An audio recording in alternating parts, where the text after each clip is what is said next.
মাসুদ তোর মারে চেয়ারম্যানের লোকজন কানে ধরে উঠবস করিতেছে। আমার মারে যার লেগে তোমার অসম্মান হয়েছে আর আমি এক চুলো ছাড় দিব না। আইলা কই তুই বাইরে আয়। মাসুদ তুই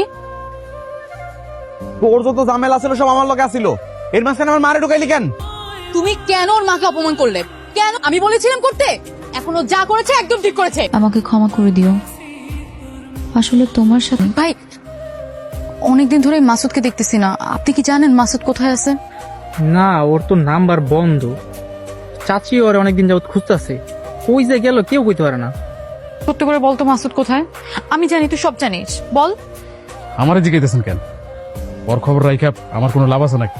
চাচি মাসুদের কোনো খোঁজ পেয়েছেন? না রে মা, আমার চিন্তা কর না চাচি, ও তাড়াতাড়ি চলে আসবে। বাবা মাসুদ কোথায়? জানি না। আমার মাথায় হাত দিয়ে বলো যে তুমি জানো না। আমি তো জানি না। আপনি আমার কোনো খোঁজ করেন না ম্যাডাম। তাহলে বল। ওই যে সেই দিনকার গ্যাঞ্জামের পরে আপনার বাপে আপনার একটা চিঠি হাতে পায়, সেই চিঠিটা পইরা আপনার বাপের মাথা গরম হয়ে যায়। তারপর আপনার বাপে কালু ডাকাতরে ফোন দেয়, সুদরে খুন করায়।